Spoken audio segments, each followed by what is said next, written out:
Peace and blessings, family. It's me, Coach 67 Sports TV. Shout out to the awesome and amazing LDBC, Lions Den Broadcasting Community. Shout out to Anthony O'Neill and the Impact Creative Society. Last but definitely not least, shout out to the greatest university in the world, the Southern University, home of the mighty Jaguars. Of course, I know you have individuals wondering, Coach, why you didn't do a post-game reaction video last night after the McNeese State game. And truthfully speaking, I was kind of highly agitated in Southern's performance. Not from a defensive standpoint, more so on the offensive end more than anything. And I'm just kind of give you my brief, condensed, quick recap of the game. First and foremost, it was a real nice, decent atmosphere at McNeese State University. It wasn't on par with my opinion with the atmosphere at Southern University, but it was a nice vibe. It was extremely cloudy when the game started. And Southern University got the ball first, and I wanted to see how does Mark Frederick's offense look different than the Eric Dooley offense from last year.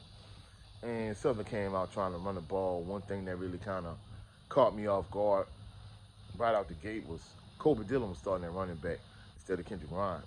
So I don't know, for whatever reason, maybe they wanted to give a different look. Maybe they felt Kobe Dillon was a better fit last night, but Kobe Dillon got the nod as a starting running back over Kendrick Grimes. Of course, Southern plays back by committee anyway, but in my honest estimation, in terms of being a playmaker and being a game breaker, Kendrick Grimes is clearly the feature back in my opinion. There's no two ways about that. So, Southern got a few first downs to start the game. Then they punted the ball to McNeese. And as I said going into the pregame, Clifton McDowell is a starting quarterback. And for those individuals that have not seen him play, he's like a 6'5", 233, 35-pound version of Ladarius Skelton of Bashawn McCurry. I mean, basically, he's a huge glorified running back. I think he definitely could pass the ball better than Bashawn McCurry, probably on par with Ladarius Skelton as a passer. But anyway, McNeese got the ball. They really didn't move the ball. They punted it back to Southern.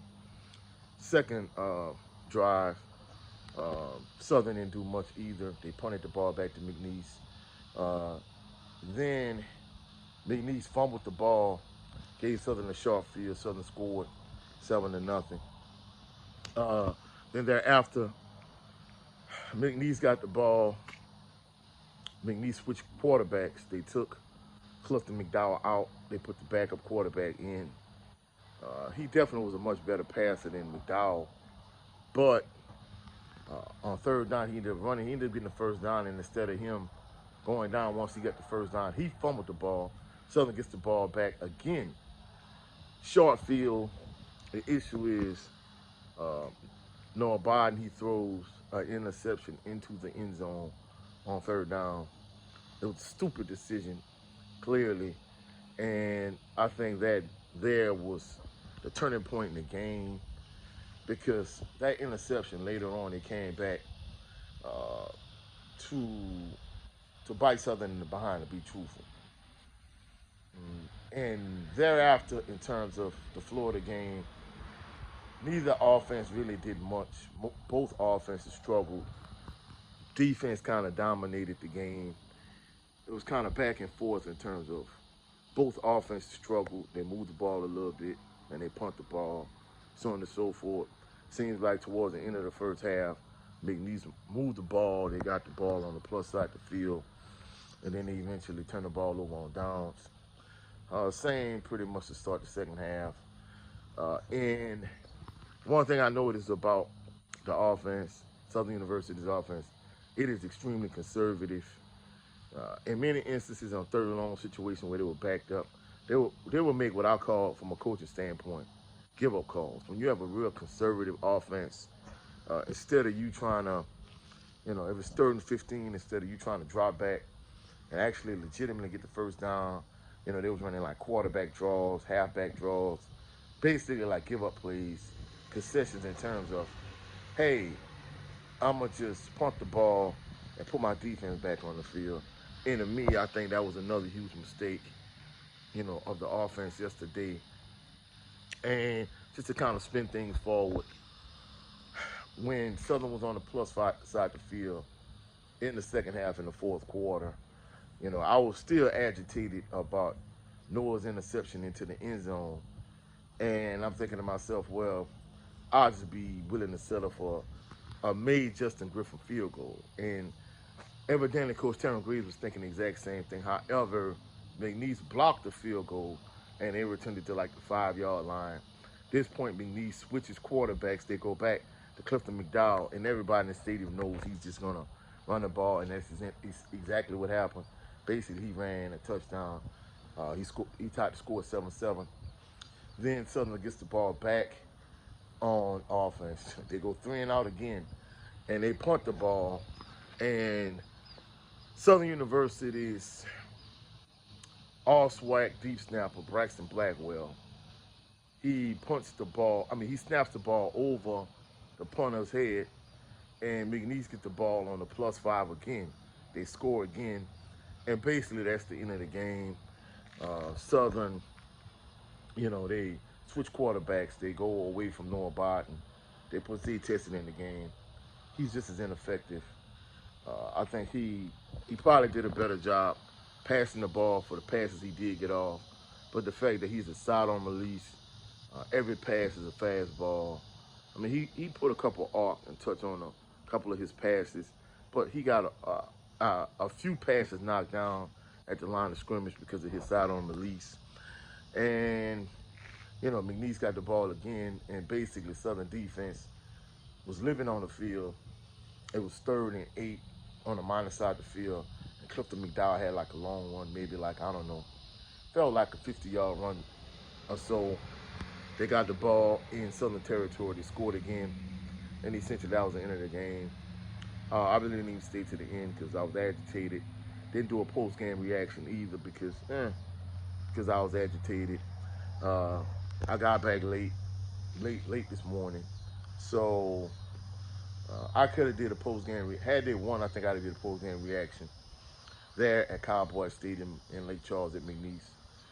But, I was trying to get back home, and then I knew I had to come do some other stuff also. So I really didn't even bother doing a post-game reaction. Myself, I'm an optimistic person. I see the glass being half full as opposed to half empty. Even though, you see, like on wrestling, you see a group like the New Day, they believe in the power of positivity. I believe in that from a real life perspective. But I'm going to be truthful. I'm not even going to lie about it. I'm not going to sugarcoat it. I hate to say it as a Southern University fan. I think it's going to be an extremely long season, in my opinion, because I was not moved with what I saw last night, especially from an offensive standpoint. And I hate to say it, I'm going to just be truthful. Southern University looks like the exact same football team as last year. The defense is solid, rock solid, just like last year. And they carried the offense as far as they could. But the offense cannot move the ball. Noah, I hate to say it, he's like Harold Blood. The only difference is, really, I mean, he basically did the same thing Harold Blood was a year ago. He made a couple plays, but more often than not, he didn't make plays. And basically, offense is inept. They can't move the ball. They rely entirely too much on the defense.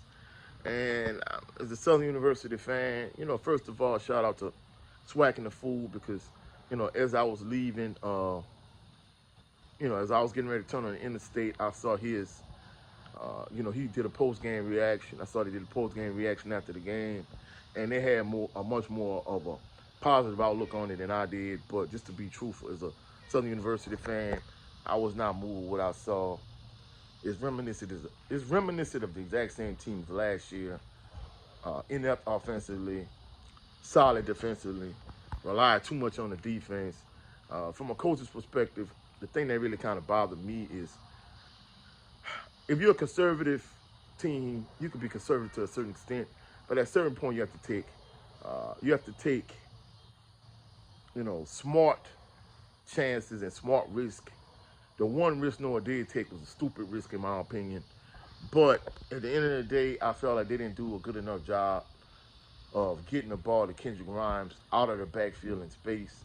And in addition to that, they definitely didn't do a good enough job getting the ball to Chandler Whitfield. I felt like these are your two playmakers offensively. You got to make a conscious effort to get them the ball out in space. That was the thing that really kind of bothered me. Really, had I not known Terrence Graves was the coach this year as opposed to Eric Dooley last year, I would think it's the exact same team.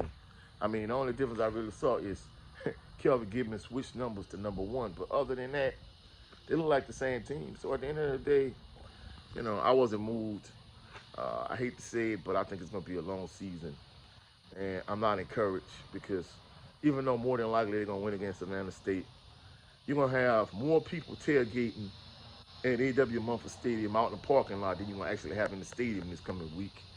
And then once you go to Jackson, you go to Prairie View, I think it's going to be rough sledding, and I think Jaguar Nation probably going to turn on Coach Terrence Graves real quick. So hopefully they can go back to the drawing board and work some things out. But at the end of the day, I think it's going to be a long season. I think it's going to be a tough season. But that's it for me in terms of this post-game reaction. Go check out my brother Jared 11 Green. Last night, late morning, I wasn't able to be on the Southern Baller show, but go check him out. Also, go check out my brother Brent Fox with his show, It's Just Me, starring Brent Fox. Also, go check out my brother Supreme Beast Boxing Talk, Cadillac Red, Supreme Beast After Hours. He and I, the coach's playbook.